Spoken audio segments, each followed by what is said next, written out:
Hi guys, magmumukbang tayo ng crispy okra. Ayan, so in-order ko to sa Shopee. So testingin natin to kung masarap pa talaga. Kumakain muna ako ng okra na sariwa. Pero ito kasi guys, ano mo, bango. May chichirya. So ganito yung itsura niya. Kuha tayo. Tcharam! Okra talaga siya. Tikman natin.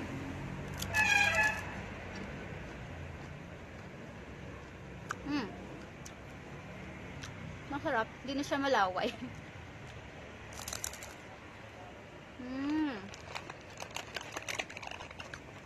Marami na rin ang laman niya.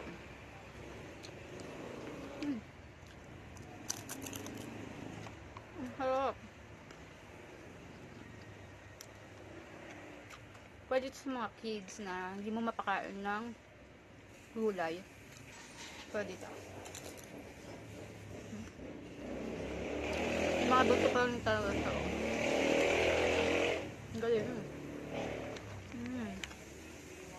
Okra crispy. Maliit lang yung in-order ko kasi baka mamaya hindi ko magustuhan. Pero dati nakatry naman ako ng mga mixed vegetable. Yun talaga masarap guys. Pwede nyo papakin. Ito ang laki guys. Tapos sa akin. Pag nasa loob na ng bibig mo, malaway na siya.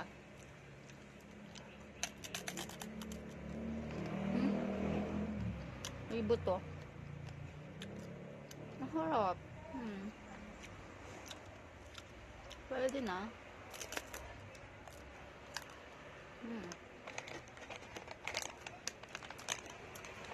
Masarap i-try yung mga ganitong mga snack. Pag nakikita ko to sa mga FYP ko o kaya sa TikTok. So talaga siyang i-try. Ngayon na-try ko na talaga. Pero sa akin mas gusto ko parang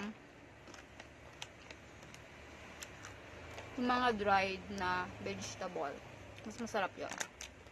Kasi ako pa ng okra. Pero masarap naman siya.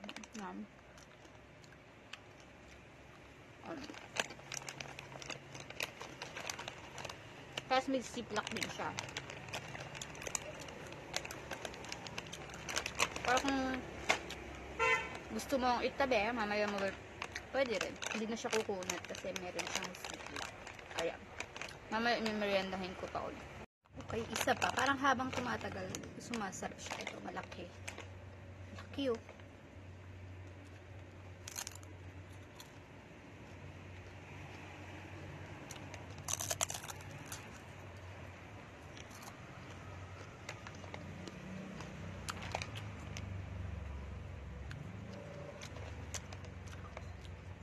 Habang tumatagal, magugustuhan mo na yung lasa.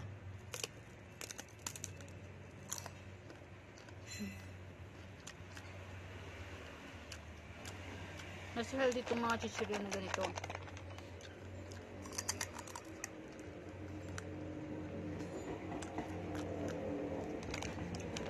Yung kalate, iuwi ko. Papatikim ko sa aking mother.